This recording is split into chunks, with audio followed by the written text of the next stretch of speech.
Afternoon, Saturday afternoon. Massey Dave here. Hope you all have a good Easter weekend. Done a bit the last couple of days. I'm back home now. And I've just let got the pizza up a bit. Bit smoky, just putting some logs on there. Gonna cook a few pizzas tonight. First time this year. So have a good weekend. And yeah, here's what we've done. Later. Morning. Friday morning. Good Friday. Yeah, I'm in work. Got a little problem I spotted the other day.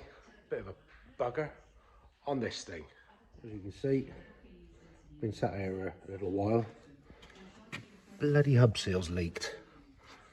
So I suppose we'll have to get this off, strip it out and replace it. Oh well, always something to do. Let's crack on. Well, wheels off. Let's get this apart. Bit of a bugger, but never mind. Shit happens, as usual. So it'll be like we did the other day on the 1200 axle. Drain the oil out, what's left in there. Bolts out, hub off, get it apart. Another quick little job. Track rod in. Ball's completely at it, or the rubber boot has. So we'll get that changed and put a new one on. As you can see, this is a different setup to the 1200. You've got a snap ring, not a half ring. So we'll get that prized off and out. One new seal fitted. There's the old one. Then a white. There we go. Let's put it all back together. Well, it wasn't too bad. It's all back together. Bit of touch-up paint. Obviously broken the paint on the bolts. Wipe that round. Let's get the wheel back on and get it back on its foot. Well, now we got the ram back. Nice new bush made in there. Seal's been done. Get this put back in the loader. Pipework joined up. Safety bolts put in on the pins. And all we've got to do is get the new headlights for the front grille. Wire those up. Job done. Back to the customer. Saturday morning. Just had a little tidy up. Done a couple little jobs on that. We'll have a go at this front axle, see if we can get some of it put back together. So we had the new brake discs turn up. We've put those in with the actuators, which you can see rod sticking out there. And now we've got to get the diff lock on this one. Bit of a fiddle, that's got to go in at the same time. It's got to drop down squarely on that pin there. Then a scroll pin goes through it. So let's crack on. Well, as you can see, because the pin actuates the diff lock, it's sprung loaded.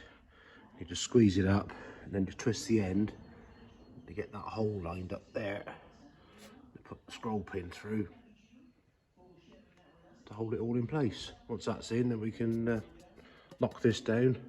There's a rubber O-ring that goes this side, because obviously oil is this side of it and it's dry that side. So there's a rubber O-ring to go around there. As you can see, the old one on there. We'll replace those.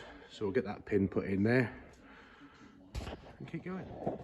That's all back in together, pin it in. Now we've got a couple of retaining screws that just keep it all pinched together and in place when we start to put the diff housing on. And then once the diff housing's on this side, we can drop the diff in.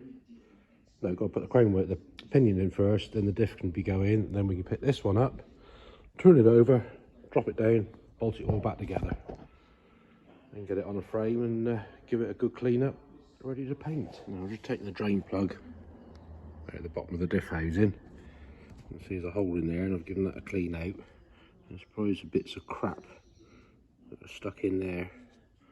So just trying to make sure everything is clean before it goes back together and there's no contamination from the bits of metal that came off the old pinion and crown wheel. There's a little breather on the top side of the diff, so we've taken that out and given that a blow through.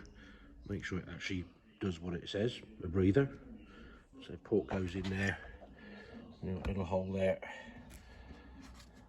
So that's cleaned out.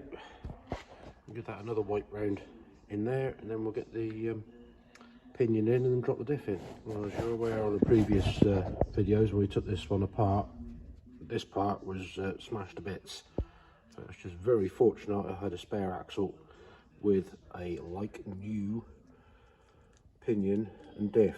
Obviously when these are made, they were made as matched pairs, so you can't just change that bit without the other bit. So we have the other bit there which come out of this axle, and say we'll give that a wipe round. Now we got that in, we can drop it in here and then put the other bit on, which is there ready to go. As I was saying, these are matched pairs. You can see that number there, A342. That should correspond to a number on end of this. Let's pull it out. Should be a number on there, A342. Made as a match pair. Pop that back in, then we can get the. Obviously, this has got to go in first. So when the crane wheel sits on here, that nose bearing can't come out because it's on the inside at this edge. So it's got to go in first. So if you've got to change a pinion, you've got to take the whole thing apart anyway. Well, that's the diff put in. We've got the rubber seal on the bottom of that. He's lifted up, ready to go up and onto there. Hopefully, on swift movement, up, down, bolts in, drops a good. Ta-da! It's on. Bolt it together, and then I'll get the forklift in and pick the whole lot up and put it on the floor. Not a bad show for a Saturday morning in between a few other little jobs. Well, we've got the seal out the front of the housing that holds the pinion. You can see it's a double lip seal, so it's worth changing them, but the trouble is they're not so easy to get. So my solution, you have two half thickness ones, put in there back to back to create a double lip.